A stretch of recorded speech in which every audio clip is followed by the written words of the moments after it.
É porque quando o investidor vem, ele já enxergou, ele já estudou isso e sabe que a água é o grande negócio do futuro. Pense você. Então, nas próximas décadas, enfim, a água é o ouro transparente.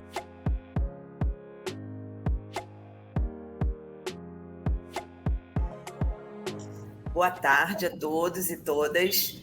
Meu nome é Marisa. Eu vou entrevistar agora a socióloga Aspásia Camargo, o engenheiro civil Márcio Santa Rosa e o advogado Antônio Carlos dos Santos sobre o tema saneamento básico e agenda SD. Essa é uma iniciativa do portal Integridade SD, que eu edito, e da Insight Comunicação. Para começar, essa conversa, eu queria dizer por que a gente está fazendo essa entrevista nesse momento, né? Saneamento básico é ISD na veia, como eu já ouvi várias pessoas falarem, e eu concordo com isso, e também é um tema que vai ser bastante importante agora, né? Porque ele está colocado como uma prioridade e um grande desafio também desse governo que vai tomar posse agora no ano que vem. Então, é fácil a gente entender por que é tão importante, tão prioritário isso para esse governo, para todos os governos e sempre, né? Porque a falta de acesso à água tratada, coleta e tratamento de esgoto, prejudica milhões de pessoas no Brasil e no mundo todo, né? Também o meio ambiente e a economia.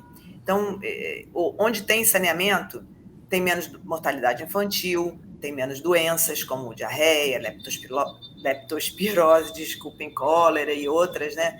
E também a poluição dos rios é menor, e, entre outros, o saneamento tem vários benefícios, né? Também, não só para o meio ambiente, mas para a qualidade de vida em geral das pessoas e dos negócios, da atividade econômica como um todo, turismo, questão imobiliária e etc., né? Então, durante as eleições passadas, recentes, o candidato que venceu, o candidato Lula, ele assumiu esse compromisso de dar prioridade máxima a essa universalização do saneamento básico, com metas efetivas e salto qualitativo e quantitativo nessa área. Então, é isso que a gente vai conversar um pouco aqui, até que ponto que isso vai ser possível ou não, e, enfim, por que demora tanto para essa questão ser, de fato, tratada pelos governos, né? Para tratar de saneamento básico, nós vamos conversar, então, agora com esses 3 especialistas que estão aqui comigo. Então, eu vou ler rapidamente um resumo da biografia deles, que é extensa, só para dar uma noção do conhecimento que eles têm sobre esses temas, né? Então, a socióloga Aspásia Camargo é doutora em Sociologia pela Escola de Altos Estudos em Ciências Sociais da Universidade de Paris, foi presidente do Instituto de Pesquisa Econômica Aplicada, IPEA, e secretária executiva do Ministério do Meio Ambiente no governo Fernando Henrique Cardoso, quando coordenou a Comissão de Desenvolvimento Sustentável que produziu a Agenda 21 da Basileia. A Aspásia participou... Desculpe? Brasileira, desculpa. A Aspásia participou ainda das negociações com a Secretaria Nacional de Recursos Hídricos para aprovação da Lei das Águas, em 1997, que criou o Comitê das Bacias Hidrográficas e a Agência de Águas, regionalizando a gestão participativa dos recursos hídricos. O engenheiro civil Márcio Santa Rosa é técnico e pesquisador da água, com militância nos comitês de bacias hidrográficas. Ele participou dos programas de despoluição da Baía de Guanabara, de saneamento dos municípios do entorno da Baía de Guanabara e da coordenação do Plano de Gestão Ambiental e Sustentabilidade da candidatura do Rio para os Jogos Olímpicos de 2016. Atualmente, o Márcio Santa Rosa é diretor do Ambienta Rio Limitada e atua para desenvolver soluções inovadoras para problemas da gestão pública na cidade do Rio de Janeiro. Aspásia e Márcio, eles são autores do livro A Epopeia do Saneamento, da Revolução Sanitária e as Tecnologias do Futuro, que vai ser lançado no próximo dia 5 na Livraria da Travessa do Shopping Leblon, então também é uma razão para a gente estar discutindo esse assunto, né? É uma oportunidade. O nosso terceiro entrevistado é o advogado Antônio Carlos dos Santos, que acaba de assumir a diretoria financeira e de relações com investidores da SEDAI, parabéns aí pelo cargo, pela posição. E o Antônio Carlos é mestre e doutorando em Direito, especialista em Direito Tributário e Financeiro. Aposentado da Polícia Federal, ele é gestor público experiente, atuou na Fundação Nacional da Saúde em áreas de saneamento e fornecimento de água potável para pequenos municípios do Rio de Janeiro e comunidades indígenas e quilombolas. O Antônio Carlos foi diretor financeiro do Departamento de Transporte do Rio de Janeiro, DETRO, diretor financeiro e de administração do Detran do Rio, e no Estado ele ainda foi subsecretário de administração, subsecretário de ações estratégicas e membro do Conselho de Segurança do Rio de Janeiro. Na SEDAI, seu principal objetivo ele pode dizer melhor do que eu, mas foi o que me informado, modernizar e profissionalizar a gestão financeira e a relação com o mercado de capitais. Agora eu vou, então, passar algumas perguntas. Acho que o nosso Márcio talvez tenha caído a conexão com ele, então eu vou passar as perguntas para a Aspásia e eu vou alternando entre você e o Antônio Carlos enquanto isso, tá bom, Aspásia e Antônio Carlos? Então, Aspásia, para começar, aproveitando aí o gancho do livro e todo esse conhecimento que você tem aí, por que o saneamento básico é sempre deixado para segundo plano nos governos e como que a gente muda isso? Como é que a gente acelera essa agenda? Bem, a pergunta poderia até ser considerada ingênua, mas é uma pergunta de uma profundidade filosófica muito grande. Nós passamos 880 páginas tentando responder a sua pergunta. E a primeira coisa é que há um mistério nisso aí. Por quê? O mistério é porque é muito difícil, é uma história que vem lá do Vale do Indo, passou pela Babilônia, melhorou bastante no Império Romano, depois deu para trás na Idade Média, depois voltou com a Revolução Sanitária Inglesa. Nós instalamos isso no Brasil e depois, 90 anos, nós tivemos o pouco de saneamento que a gente tem no centro da cidade, na Glória, toda aquela região ali do entorno, né? Presidente Vargas, isso tudo é do Império e início da República. Né? Depois deu um perdido. Né? Quando o Brasil começou a se desenvolver, abandonou o saneamento. Então, a sua pergunta é uma pergunta muito profunda. Né? Por que é que abandonaram? Então, a primeira resposta é que é difícil no mundo inteiro. Né? Agora, por que o Brasil está na 109ª posição, só abaixo de 2 países na América Latina, é difícil de responder. Né? E não tem justificativa, né, Aspásia, para isso? Não tem justificativa, mas é um problema mundial. O segundo problema é que é muito difícil de medir, que muita gente, e o Márcio conhece bem isso, trabalha com fossas, usa fossas primitivas, quando a comunidade é pequena, vai fazer suas necessidades no mato, e fica por isso mesmo. Né? Mas a pergunta é importante porque, na infraestrutura, nós tivemos um progresso extraordinário na energia, no transporte, né? Ferroviário, rodoviário, em tudo isso, e no saneamento, na habitação, até certo ponto, e no saneamento ficou tudo estagnado.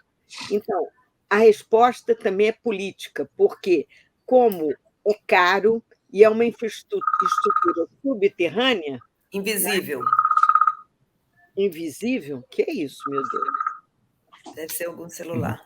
Bom, como é uma estrutura invisível, os governos achavam que não dava voto. Né?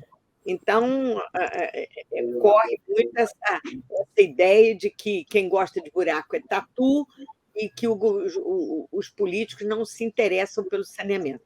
Mas há também uma razão maior que o livro vai explicar muito bem, é que o federalismo brasileiro mudou de orientação, mudou de filosofia.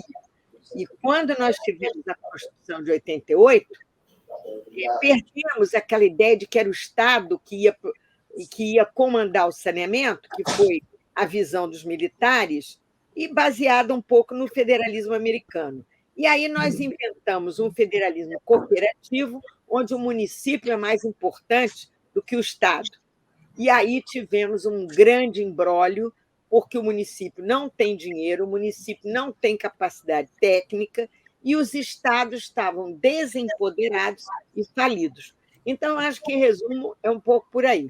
Mas, por trás de tudo isso, Marisa, muito rapidamente, há um problema filosófico.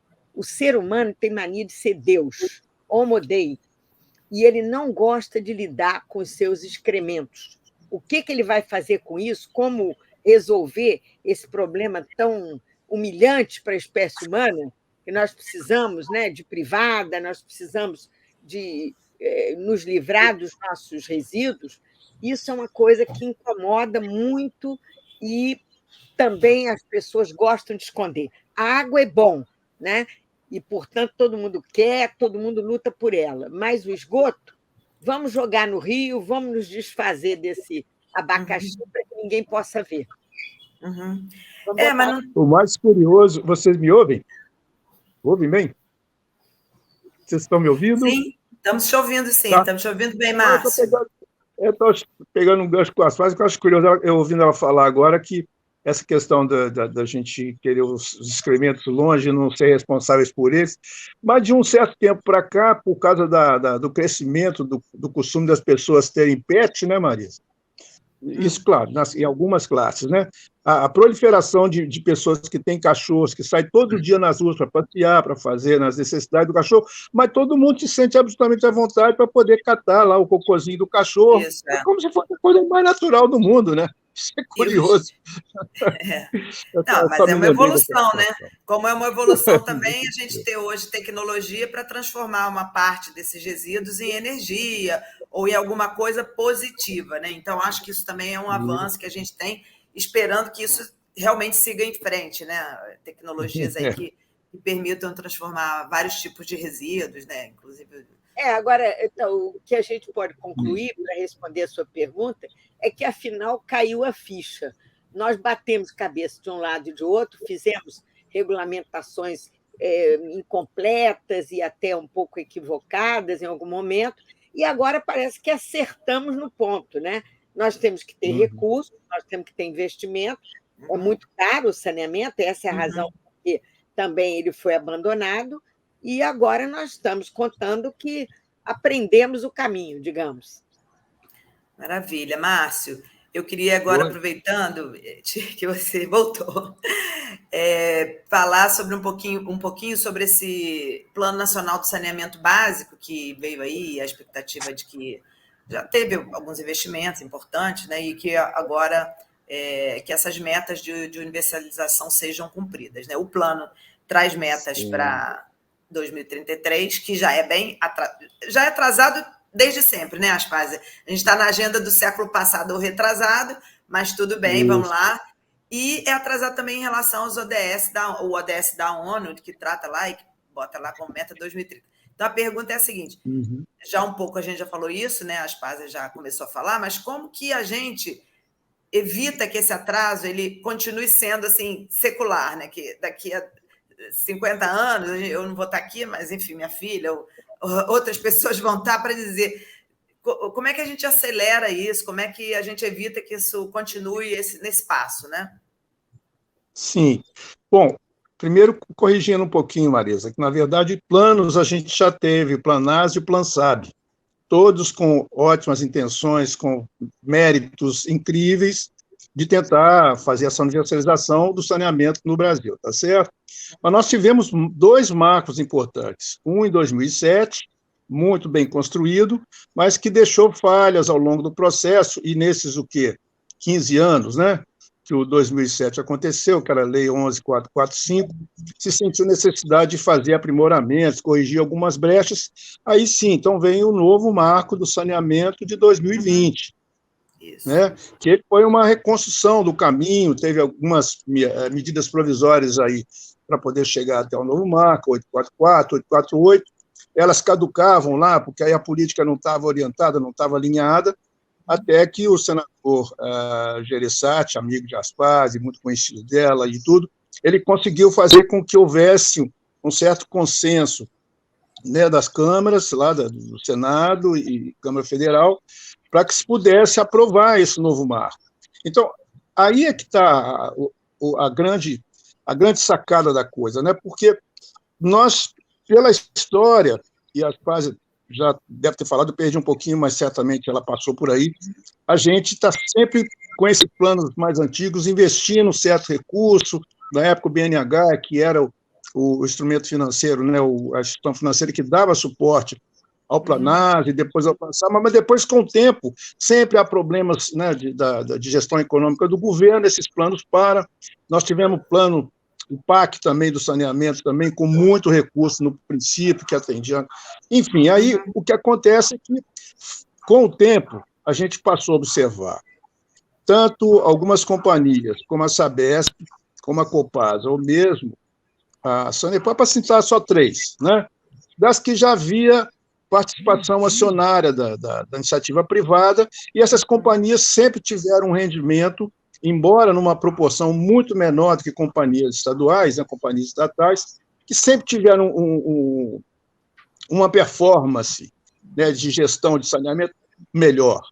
Então, isso já era uma sinalização. Nós tivemos uma passagem aqui, né, Aspásia, que a Aspásia participou, da própria SEDAI, né, Antônio Carlos também deve saber isso, que a gente teve, o Wagner, na época do Wagner Filho, o governador Cabral tentou fazer um trabalho muito impressionante lá com a Getúlio Vargas, estudou o IPO da SEDAI, para fazer com que pudesse a SEDAI também alcançar o mesmo tipo de estrutura que a Sabesp, as outras têm, mas o IPO não saiu.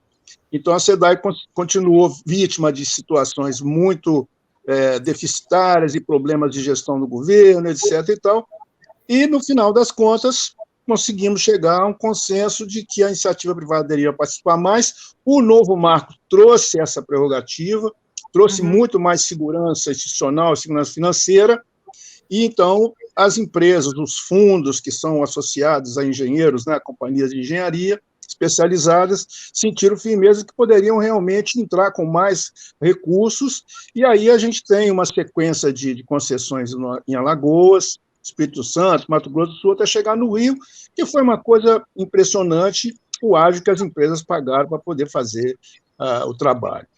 Sobre o ODS 6, nós tivemos, além da Agenda 21... Desculpa te interromper, mas o ágio, ele significa que é um negócio rentável. Super rentável. Você estabelece não tem justificativa para ser um negócio que não anda. Mas eu queria mostrar aqui, é rentável, não tenha dúvida, mas é o negócio mais arriscado do mundo. E eu acho que o nosso livro dedica muitos capítulos a dizer o seguinte: não é só um problema de internalidade ali, entre o capital, a empresa e o investimento. Não, há muitos fatores externos que conspiram para que não dê certo. O urbanismo é um deles, né, Márcia? A gente se dedica muito a isso. Se não tiver um urbanismo de alto nível, você produz favelas o tempo todo, e a favela é mais complicada, não é impossível, mas é muito mais caro, muito mais difícil, né? Então, a gente tem que ter muito esse cuidado. Só não deixando o gancho lá do ODS, que é muito importante, né, Aspásia? Nós tivemos antes dos ODS, e até antes lá na Rio 92, e antes lá com a Globo de 72, nós tivemos, Marisa, os ODMs, que eram os Objetivos do Milênio, no ano 2000. Isso, E, por incrível que pareça, o Brasil, em recursos hídricos, atingiu a meta do ODM, pouca gente sabe disso, né? Que era difícil alcançar. Mas houve, naquela época, um esforço muito grande, mas, em termos de atendimento das necessidades das nações, a ONU percebeu que tinha que fazer um trabalho muito mais amplo, estender mais mestres, cuidar mais da questão da pobreza, que ela só avança, né, da desigualdade social. Então, as nações se reuniram lá, 195 nações, para poder assinar os ODS. E aí já estava o advento do desenvolvimento sustentável. A gente, então, tem hoje o ODS 6, que cuida da água e do saneamento, que a diferença até na sua pergunta, tá embutido aí por a diferença de tempo entre 2030 e 2033. 2030 é o marco da ONU, 33 para a universalização das companhias que assumiram agora, né, o novo marco.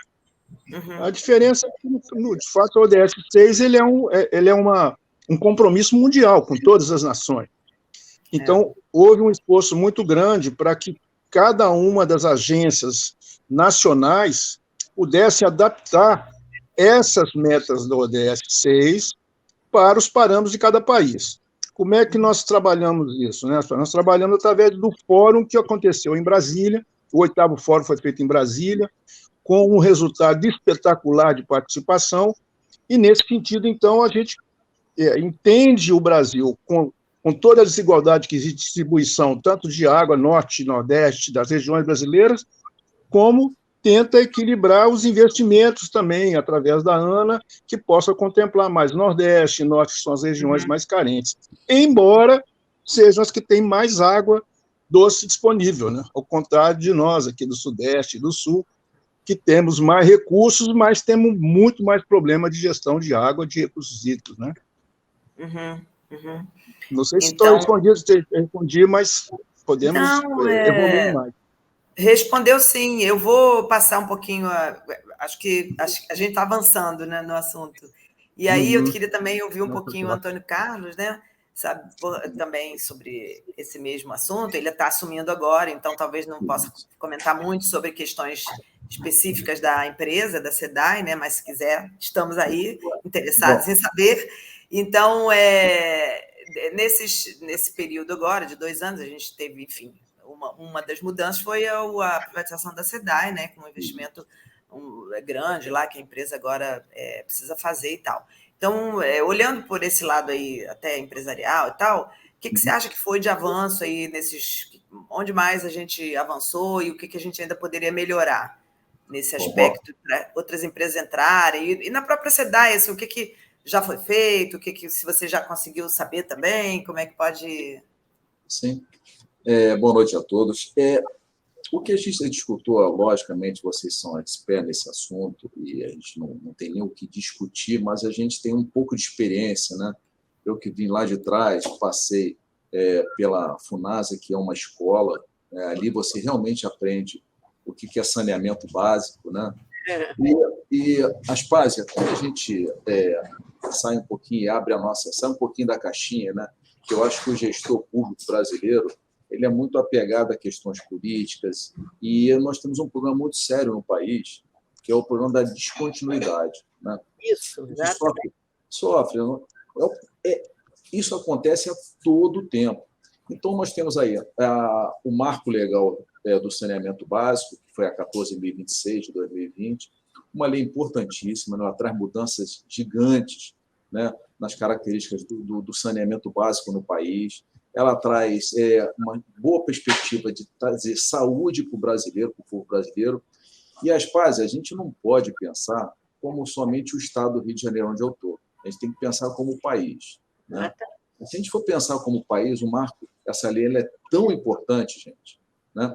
Quando a gente pensar aqui pelos números, a lei garante que 99% dos brasileiros até 2033, mas acho que é isso, tenham acesso à água potável e 90% à coleta de esgoto. Não é isso? Então, contrário. Um país é contrário. fantástico. Nós estamos atrasados e muito. Por quê? Porque a gente perde tempo. A gente perde tempo porque a gente não tem continuidade e a gente não tem isso como obrigação que cada gestor público que assume, seja o presidente, seja o ministro, não importa, ele tem que dar. A gente não tem essa regulação, a gente não tem essa educação política, né? Mudou, o presidente muda tudo, mudou o ministro, muda tudo. Então, ele muda a cabeça dele de acordo. E aí, ele arrebenta com tudo. Tudo isso que nós estamos falando aqui é importantíssimo, né? Importantíssimo para as novas gerações que vão vir aí. E nós temos um país, né, que carente de completa falta de abastecimento de água, gente, carente de coleta de esgoto. Então, nós temos uma lei importante, boa, e que a gente precisa realmente dar continuidade a ela. Eu vou, logicamente, aqui no decorrer do debate, nós vamos falar aqui de de investimentos, o que eu tenho visto aqui na SEDAI, se é possível, se o projeto é bacana, mas a gente tem que pensar num país. Um país hoje... Eu queria só completar, Antônio Carlos, e dizer o seguinte: o caso da SEDAI, o nosso livro tratou como um milagre, porque a SEDAI era a empresa mais complicada do mundo, ela tinha problemas insolúveis, não é? Falta de recursos, tinham uma desorganização muito grande, pressões políticas de todo tipo, enfim, os canos, a rede completamente destroçada, né? Destruída, vazamentos permanentes, quase diários, né? Enfim, era um verdadeiro pesadelo, né? E falta de recursos para poder resolver o problema. E aí, com o leilão, quando a SEDAI opta pela água, e ser especialista em água, e entregar a rede de esgoto e a rede de água também, distribuição, para o setor privado, que é a lei justamente que você está mostrando a importância dela, do novo marco legal, houve uma situação inesperada que praticamente em um ano a empresa mudou de figura. Imagine, queriam vender a SEDAI por 5 bilhões e a empresa, em um ano depois, está valendo 15 bilhões. Eu acho que isso é uma coisa muito importante e eu acho que a sua função, né, pelo que eu entendi, de procurar os negócios, desenvolver essa área de negócio, ela realmente pode multiplicar tudo isso. Então, eu acho que para o Rio de Janeiro é uma dádiva, né? A SEDAI, a nova SEDAI que a gente está vendo aí, é uma dádiva que vai nos dar muitas alegrias, não só na área estrita do saneamento, como na despoluição, né, da água, porque vocês estão trabalhando justamente para melhorar a qualidade da água, que é um problema gravíssimo que nós tínhamos aí, de geosmina, de contaminação, gastando milhões de reais por dia para limpar uma água que vinha imunda dos esgotos e que nós bebíamos, né? E ninguém nunca reclamou. Agora a gente está bebendo uma água mais limpa, né? E as pazes que esse modelo, né, que a gente logicamente vai buscar para que eles tenham sucesso, sirva de exemplo para os outros estados. É isso que eu ia dizer, é um farol para os outros que ainda não fizeram, né? Tem muitos. Isso e façam esse modelo, né? Aqui, sem querer fazer política, mas dando crédito, né, a quem de direito, o governador Cláudio Costa foi muito, muito inteligente em dar andamento a isso, né? Esse leilão da SEDAI, além de trazer benefícios para a própria empresa oxigenou a empresa.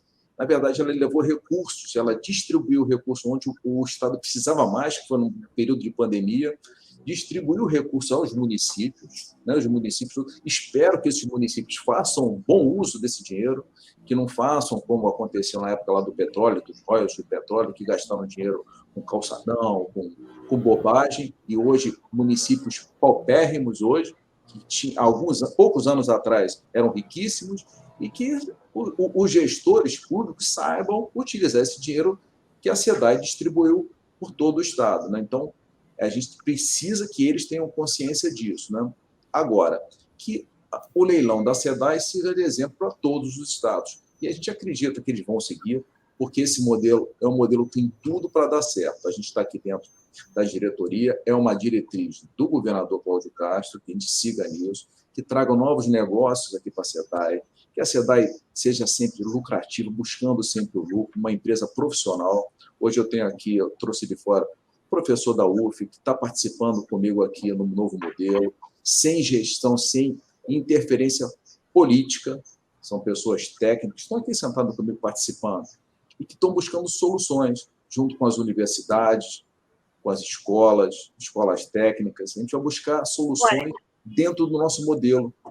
Olha, depois de ouvir isso que você está dizendo, eu tenho certeza que você vai amar nosso livro. Né? Porque nós contamos em detalhes, com o verdadeiro prazer, né, e alegria, essa virada. Porque o livro tem duas etapas para contar a história da SEDAI. é a primeira etapa duríssima, reclamações, desfuncionamento, desgovernança, etc. E depois vem a fase da redenção, viu, Marisa? Então, eu acho que é uma empresa candidata a ESG, já é, né? Porque a nossa investidora principal aqui, a Rio Águas, ela é ESG, né? Uhum. Vem de Singapura, tem um braço em Singapura, e é ESG. E agora a SEDAI vai ser ESG também, evidentemente. Antônio, Carlos, você já conseguiu, nesse pequeno período de tempo, tomar pé? Você tem alguma coisa que você possa destacar assim como algo que a gente possa dizer assim, olha, realmente um avanço? Eu sei que estão acontecendo os investimentos, a Aspasa acabou de falar aí várias... Para realmente ser esse farol aí para os outros leilões que estão para acontecer? O que a gente tem como meta, e está lá como principal objetivo, pelo menos aqui da diretoria, é no negócio da SEDAI hoje. Qual é o negócio da SEDAI? Água. Nosso negócio, deixar para a iniciativa privada aquilo que ela se colocou para fazer, que é a distribuição, né?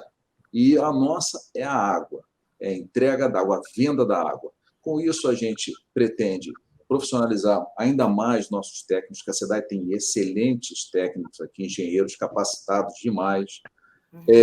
A gente consiga, com isso, melhorar a questão ambiental no Estado, educação ambiental, ou seja, a SEDAI começa a se renovar. Eu não gosto dessa palavra nova SEDAI, que isso já foi utilizado em outros tempos, não gosto disso. Não é nada novo, mas ela se renova, ou seja, ela se recria. Então, a SEDAI hoje é uma empresa de capital aberto, não participa hoje da gestão, entre aspas, do Estado, porque ela não faz parte no orçamento direto do Estado, ou tem o seu próprio orçamento. Logicamente, nós vamos tomar algumas medidas a partir de janeiro de redução, de contenção de despesa, para que a empresa seja mais transparente, mais capacitada, que dê mais resultados, né? Esses resultados geram dividendos para o próprio Estado, né? E para a própria empresa, para os seus acionistas, os investidores, mas a gente vai buscar uma empresa profissional. Nosso dever é a água, o nosso negócio é a água. Então, eu vou aceitar a sua crítica e dizer que no livro nós não falamos de nova SEDAI, nós falamos da SEDAI do futuro. Isso aí. Eu acho que é o que você está dizendo. E você está escondendo um pouco, viu, Antônio Carlos? Porque tem coisas incríveis que estão acontecendo aí. Um Guandu 2, não é isso? Eu vou deixar isso, Aspasa. Chegou agora, né? Não, na verdade, é uma obra fantástica, né? E que vai realmente transformar toda a distribuição de água na Baixada Fluminense, mas é uma iniciativa do governador, estou deixando para ele falar, porque é uma obra dele, é um projeto dele. Então, eu estou quietinho, estou segurando, mas as Aspasa sabe mais do que eu. Mas realmente é uma das coisas que vai acontecer em breve, esse anúncio por parte do governador, uma das maiores obras do país, pelo menos nesse período agora, não tem outra nada. Já é Guinness, né, Antônio? Antônio, Guandu já é Guinness, né? Já é Guinness. Então, acho que a gente vai fazer uma transformação total no estado do Rio de Janeiro. Grandes obras, né? Uma empresa produtiva, uma empresa lucrativa. Eu acho que vai ser a SEDAI, ela começa a se tornar um orgulho para o estado do Rio de Janeiro, né? Que já deveria ser, mas um passado que realmente foi comprometedor, algumas ações negativas, mas que a gente vai buscar mudar. O Márcio dizendo que é Guinness, que o Guandu é a maior represa de água do mundo. Maravilhoso. 40 mil, mais de 40 mil metros cúbicos, eu nem sei por dia, por hora. 34 mil metros cúbicos por segundo. É muita coisa. É muito legal. E, além disso, Aspasa, a gente tem aqui no prédio da SEDAI, aqui no quarto andar, o Manancial, né? Que é um projeto bacana, lotado de jovens aqui, né? Com as suas startups aqui, a gente produzindo, financiando projetos, né? A gente tem um projeto bacana que nasceu aqui, eu acho que a empresa NOAA, ela traz ali monitoramento de rios, né? Ela consegue detectar vazamentos de esgoto, quem está poluindo, ou seja, são projetos que nascem aqui, baratos, né? Com custo infinitamente barato, que fosse uma concorrência pública, mas nascendo aqui por jovens, tecnologia brasileira, dentro do estado do Rio de Janeiro, e que funciona. Antônio Carlos, um projeto maravilhoso. Uma curiosidade. A NOAA nasceu, né, Aspásia, conosco, lá no Centro de Operações Rio, quando o Leonardo estava conosco, com o nosso grupo lá, e a gente fez os primeiros hackathons, e um deles estava dedicado à água, a recursos hídricos, e a NOAA concorreu e foi a primeira premiada do primeiro hackathon. E ela só vem crescendo esse ponto que você citou aí. É uma rapaziada espetacular. É isso mesmo. Agora, tem razão. Outra coisa, mas eu sei que o tempo é curto, mas eu não queria deixar de dizer isso. Eu acho que a grande missão que todos esperam da SEDAI é resolver, e vocês já estão resolvendo, aquele nó sinistro que é ter a água que chega do Paraíba para o Guandu, para abastecer o Rio de Janeiro, e que vem infectada de rios imundos que sujam a água que nós vamos beber. Então, vocês também estão fazendo um investimento importante ali para apressar, não é isso? O saneamento dos rios. E o Márcio acompanhou isso com muito detalhe. Estou acompanhando, sim. São 3 ou 4 questões interessantes. Tem um túnel, que a gente chama de bypass, que ele está puxando a água. Porque o Guandu é formado de 2 rios que são, como as partes estão falando, muito poluídos. O Piranga e o outro lá, que é o Rio dos Poços. Eles passam pela cidade da Baixada e eles vêm carregando toda a parte de esgoto dessas cidades que não são tratadas. Então, um pouco antes da captação, já se fez um túnel para puxar água direto para a Lagoa do Guandu, e uma coisa muito interessante que essa gestão do Leonardo está fazendo foi comprar uns equipamentos de sensores em tempo real, né, Antônio Carlos? Que já estão colocados para medir alguns parâmetros físico-químicos, que não vale a pena a gente citar aqui, porque é muito técnico, para medir o problema da proliferação de águas, principalmente em tempo de calor, né? Então, isso é um investimento em alta tecnologia, que certamente nós já passamos o verão passado, Marisa, sem geosmina, né? E já sabemos que esse ano provavelmente vai acontecer de novo, porque esses sensores, essas boias, que inclusive a gente fala delas lá no livro, elas percebem quando essa proliferação começa a se expandir num nível que pode causar essa contaminação da água, e aí o tratamento já não se torna tão eficaz como ele precisa ser para a qualidade da água. Vi também, Antônio Carlos, um colega de vocês falando dos cromatógrafos, que a SEDAI antes tinha que contratar medidores, pessoas que fazem avaliação de qualidade da água em lugares longínquos que levavam uma semana para mandar um resultado sobre a qualidade da água. Parece que a SEDAI também investiu em 2 desses equipamentos sofisticadíssimos, então faz uma coleta de água de manhã e de tarde, o resultado já aparece. Então é impressionante essa transformação, né, que a Aspásia está comentando aí, que vocês estão importando. Só uma coisinha, Antônio Carlos, eu queria que você, depois que você responder essa, para a gente não ficar só na SEDAI, até porque você nem está há tanto tempo assim, a gente voltar até com o exemplo da SEDAI, e voltar a abordar essa questão de uma maneira mais também mais ampla, assim, digamos, fora só do Rio de Janeiro, né? Ótimo. É só fazer um parênteses, porque o Márcio tocou no assunto, que são esses sensores, são sensores holandeses. E isso é tão importante que só com esses sensores a SEDAI economizou na compra de carvão 165 milhões esse ano. Então, você vê com um gesto, né, uma coisa inteligente, a gente deixou de gastar aí 165 milhões em compras de carvão. É isso. E a empresa faz a operação da Lagoa do Guandu da Holanda. Antônio Carlos. A inteligência artificial, ela hoje não tem mais lugar, né, no mundo. Então, a Holanda é aqui, né? Os caras recebem as informações, mandam para cá, os caras estão lá na Holanda, tranquilo lá. É espetacular isso. Mas tá bom, Marisa, vamos, né? Vamos falar. Tem tanta coisa, né? Tanto assunto. Nossa, tem muita coisa e a gente agora o tempo já vai acabando, né? Eu não queria deixar de perguntar para a Aspásia, que assim é uma curiosidade que eu tenho, com todo o conhecimento que você tem.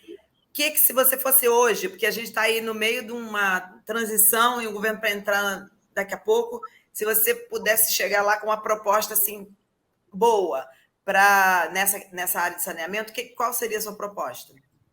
A minha proposta está exatamente na conclusão do livro e em muitos capítulos do livro. Basicamente, nós achamos que o destino, o êxito, o sucesso do saneamento vai depender, em primeiro lugar, de uma agência reguladora poderosa. Nós perguntar isso. Nós temos que empoderar a ANA, porque a ANA é muito boa, mas a ANA está sem concurso público há um tempão, não é? Os técnicos são poucos. A ANA não é uma empresa que tenha já o formato definitivo de uma agência reguladora de saneamento, então ela precisa criar essa estrutura. Nos estados, nós precisamos criar aninhas. A Genersa que nós temos aqui parece que vai melhorar, já teve concurso e tal, mas nós estamos apostando no treinamento e a capacitação, Antônio Carlos, porque ninguém vai nascer sabendo. Um jovem que faz um concurso, ele não está capacitado automaticamente a lidar com a imensidão de problemas técnicos e ambientais que estão envolvidos nisso. Então, primeiro, ANA. Segundo, agências estaduais. Terceiro, tarifa. A tarifa é o nó górdio de tudo, porque o nosso povo é um povo de renda média baixa.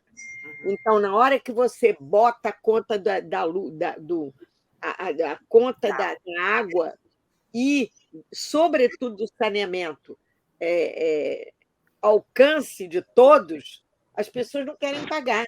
Então, às vezes, também quem tem um pouco mais, a classe média mais próspera, no Rio de Janeiro, já está vendo muita confusão nisso, porque pessoas que são consideradas mais abastadas, né? De repente vem uma conta assim, que era de R$800, 700, passou a 5.000, e ninguém está entendendo. Então, o problema da tarifa é muito grave e o governo tem que estar disposto a auxiliar a empresa privada nas áreas críticas, não é?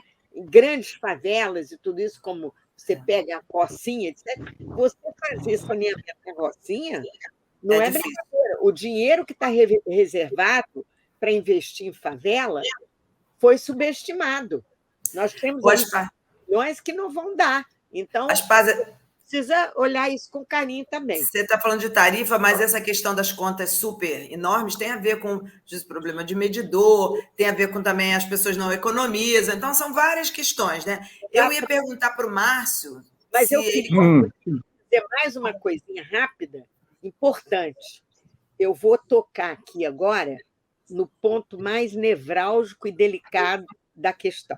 Márcio conhece bem isso e Antônio Carlos, então, desde sempre.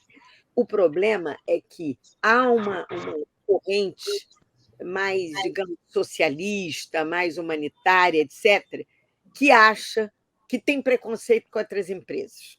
E isso é que nós precisamos não permitir e ajudar o Lula a tomar decisões sérias, firmes, que mantenham, como o Antônio Carlos falou, a continuidade do êxito do leilão. Nós não podemos brincar com isso, porque as pessoas têm a ilusão, muitas vezes, de que o Estado pode investir 500 bilhões de reais em saneamento, mas não pode, é muito dinheiro. E, sobretudo, não é só a questão do dinheiro. Mais uma vez, o Antônio Carlos está aí pilotando a coisa. É a gestão. A gestão da empresa pública, em geral, deixa muito a desejar. O desperdício de água da SEDAI era de 47% oficial. Oficioso era mais de 50%. Então, você imagina um bem precioso que vale hoje mais do que o petróleo e que simplesmente eu jogo fora a metade do que eu captei lá no Guandu, onde quer que seja. Então, a gente tem que ter muito cuidado com isso e lutar para que a governança, que é a perna nobre do ESG, que ela possa ser cuidada e observada de maneira extremamente atenta, porque a governança é o nó do problema. Então, aí eu ia fazer a pergunta, eu ia perguntar para o Antônio Carlos se ele achava que só a Ana resolvia, mas, enfim, se você quiser complementar responder essa pergunta, você concorda com a Aspásia? Você precisa mais do que a Ana? E aí, já continuando, se num governo como esse, que é um governo menos pró-mercado, digamos assim, se é mais complicado a gente ter esses leilões, aí essa pergunta pode ser para quem quiser responder, um de vocês, se esses leilões, como aconteceu e foi um sucesso da SEDAI, se eles de fato eles correm risco ou se eles de fato vão continuar acontecendo. Marisa, olha só, eu concordo plenamente com a Aspásia. Eu acho que tem que fortalecer realmente os órgãos reguladores de controle, né? Como a ANA, o exemplo do Rio de Janeiro, a Genersa, e eu tive até na posse aqui, junto com o Nicola, que é o secretário da Casa Civil, dos comitês, né? Então, acho que você empoderando essas pessoas, esses conselhos de segurança ou de controle, isso é importante porque a participação não só do poder público, mas da comunidade. Eu tive um exemplo muito bom quando eu tive a oportunidade de estudar fora do país, e esses conselhos comunitários têm uma força incrível, né? Eu acho que o Brasil precisa buscar essa força aqui também, os conselhos comunitários, observatórios da água, do tratamento, sejam empoderados pelo poder público. Acho que isso é fundamental. Eu vou repetir para você, mas a gente precisa sair um pouquinho da caixinha. A gente precisa parar de pensar naquela regra que o brasileiro tem, que tudo é o poder público. Não funciona mais assim, o mundo já não aceita mais isso. Não tem dinheiro, né? Não existe, olha só, as cidades, os municípios não têm capacidade de dinheiro, não têm capacidade financeira e não têm capacidade técnica. Eu tive, e foi um aprendizado enorme na FUNASA, eu vi aqueles municípios que eles não têm um arquiteto, um engenheiro para fazer um projeto de saneamento. Não tem. Então, não adianta eu disponibilizar o crédito para aquele município se ele não tem como ele fazer projeto.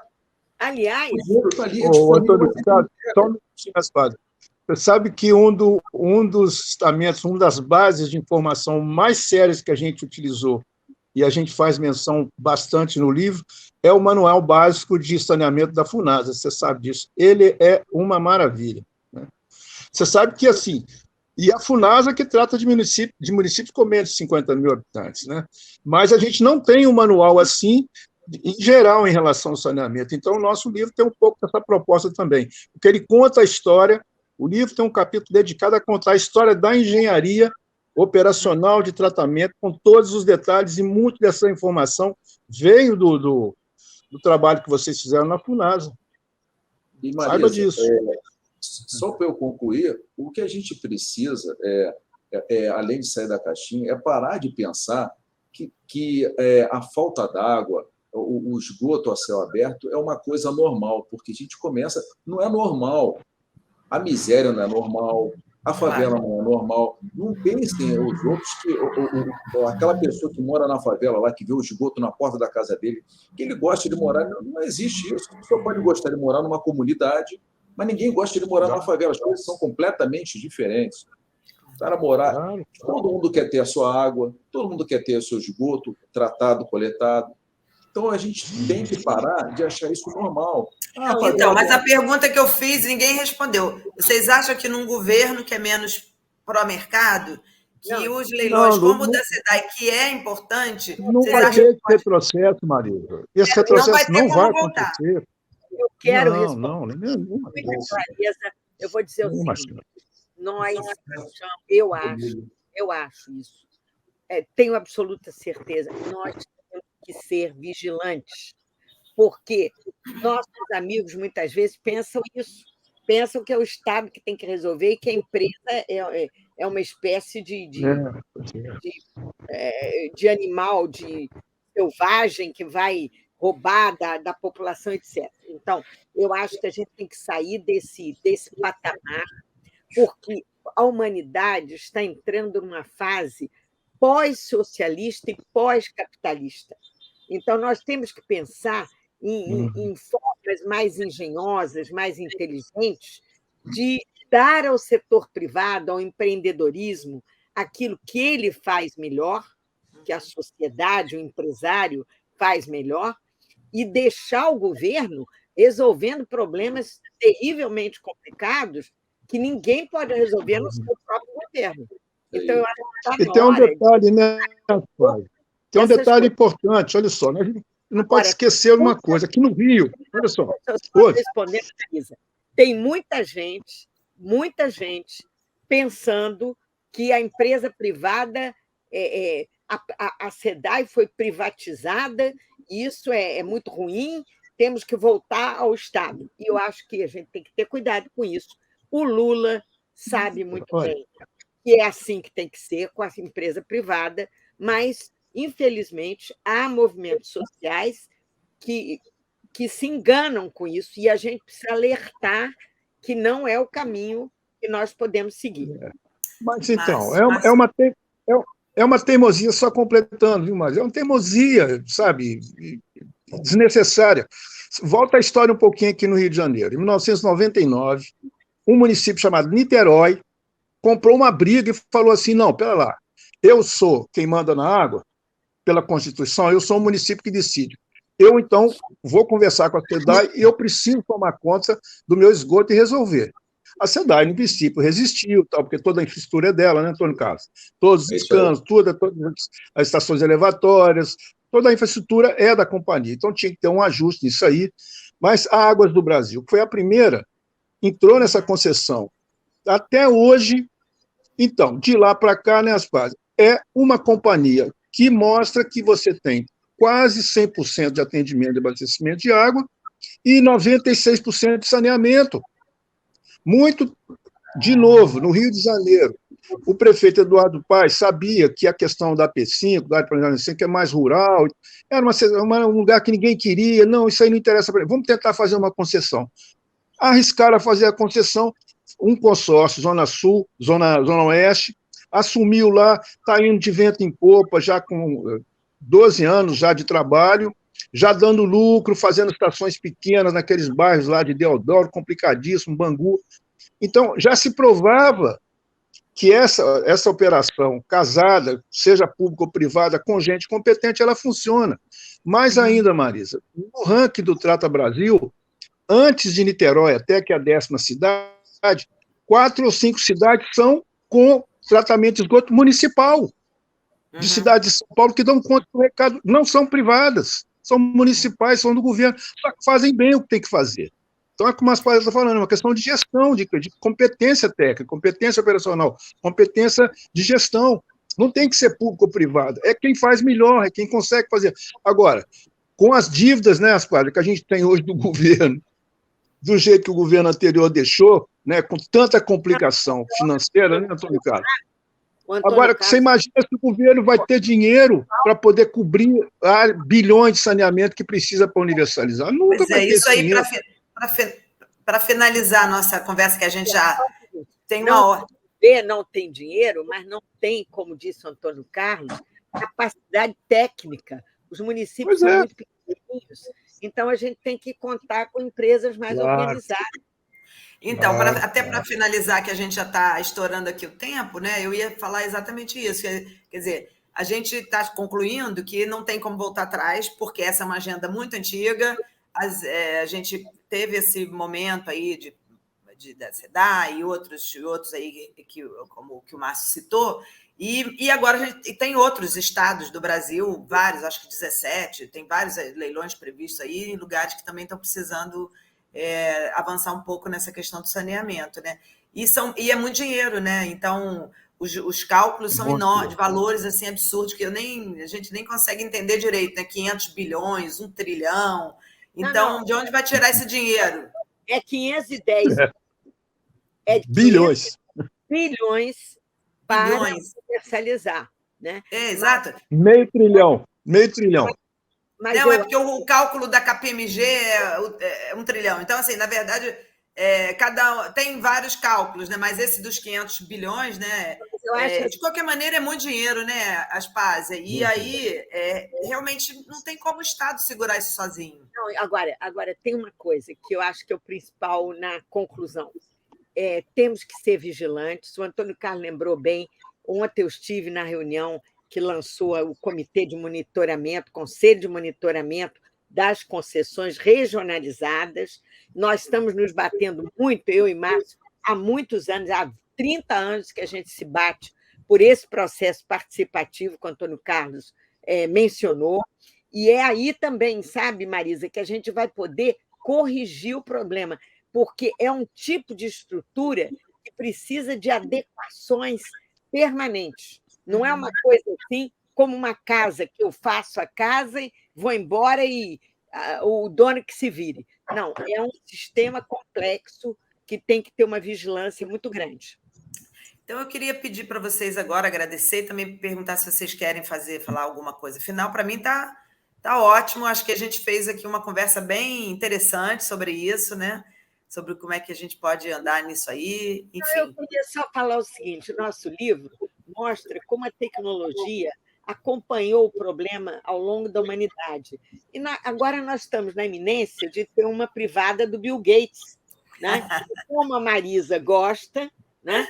É a economia circular que processa tudo, e o Bill Gates bebe a água da privada, que ele mesmo construiu. Então, esse é o futuro, né? É a SEDAI do futuro, é o Rio do futuro. Mas, quando isso acontecer, os canos vão implodir todos. E vai ser muito bom. Isso mesmo. O que eu queria dizer para vocês é o seguinte: quando você falou dos investimentos de trilhões, né? É porque quando o investidor vem, ele já enxergou, ele já estudou isso e sabe que a água é o grande negócio do futuro. Pense você. Então, nas próximas décadas, enfim, a água é o ouro transparente. Então, gente, eles já enxergaram isso muito mais à frente, né? Os grandes estudiosos estão apostando na água. Então, mas eu queria agradecer a vocês a oportunidade de estar aqui hoje. Eu acho que também não tem mais volta. O Marco está aí para ficar. O negócio é um negócio de sucesso. A nossa parceria com as concessionárias vem aumentando. Eu estou aqui para isso, estreitar esse relacionamento com as concessionárias. Eu não sei quem foi que comentou isso, mas é importante porque a visão do público ainda é um pouco reticente com relação a essas empresas que estão tomando conta. Então, por exemplo, é difícil do cidadão hoje entender que a SEDAI não foi privatizada. A SEDAI continua existindo, mas muita coisa ainda é atribuída à SEDAI por falta de informação, né, dos veículos, e que a SEDAI terceirizou, ou seja, entregou alguns lotes da distribuição da água, da coleta do esgoto. Isso precisa ser passado para a população, que ainda tem um pé atrás.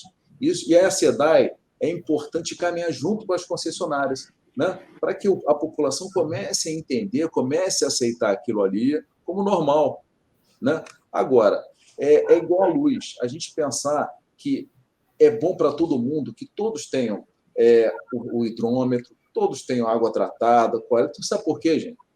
É contabilidade. Se aqueles que não têm lá e estão fazendo o gato porque a água é cara demais ou porque não tem aquela oportunidade, alguém vai pagar essa conta. É igual a luz. Quantos gatos se fazem lá na luz, alguém tem que pagar a conta. E a água, o esgoto é a mesma coisa. Não adianta a gente pensar diferente disso. Então, é bom para todo mundo, que todo mundo tenha água e tenha esgoto. É bom para todo mundo. É fundamental, né? É fundamental, gente. É a civilização, não é não? Exatamente. Mas um agradecimento público aqui à SEDAI, porque a SEDAI ajudou o nosso livro. Então, vamos dividir aqui esse prazer muito grande de ter recebido esse apoio, que foi fundamental para o êxito de tudo que a gente conseguiu fazer aí. E venham conosco lá dia 5, tomar um vinho e comemorar, porque não foi fácil, viu? Estaremos lá. É defender a água, né, Carlos? Eu vou terminar, Marisa. Não, fazer uma homenagem a você e o papel que você está cumprindo aqui com o seu site, né? Nós temos um capítulo todo dedicado à imprensa e à comunicação. Quer dizer, tudo isso que o Antônio Carlos está falando é porque a gente precisa abrir mais canais de comunicação, Então, a gente conta um pouco da história do livro, no capítulo 5, com o poder da imprensa. Quer dizer, todos os jornais, na época o JB, você deve se lembrar, depois o Globo também, tem jornalistas especializados, a televisão tem, com rede social hoje, mais sites, mais blogs, mais conversa está favorecendo as pessoas entenderem melhor esse processo todo. Então, a gente faz uma grande homenagem ao livro também, nessa parte da comunicação que é fundamental. Então, essa é o agradecimento que eu faço. Marisa é ESG, não é isso, Marisa? Hein? É ESG, né? É ESG que queremos, padrão ESG para nós. É isso aí, para todos, né? Nós precisamos de um saneamento ESG total, com responsabilidade, que atenda todo mundo, que seja, que chegue a todos, né? Porque 90% 99% não é 100%, tem que chegar a 100% a água, esgoto e tudo. Não é isso? E com empresas com uma boa governança, para usar bem os recursos, poder investir, ter dinheiro para investir, reinvestir, e estar sempre fazendo melhorias, etc. E desonerando o Estado de coisas que ele não precisaria estar tão focado para fazer outras coisas que são realmente necessárias. Né? Gente. Correto. E a participação, né, Marisa? Participação, como o Antônio Carlos falou, das comunidades, das pessoas, porque o que você cuida para você cuida para todos. Exatamente. Então tá, gente. Muito obrigada, então. Espero que a gente volte a se encontrar em outros momentos para falar de outros avanços, outras coisas interessantes ou não, né? Eu botar o dedinho na ferida do que tiver muito ruim, né? E então agradeço a vocês, a Aspásia, Antônio Carlos, Márcio, e até a próxima. Obrigada. Tchau, gente. Tudo de bom, hein?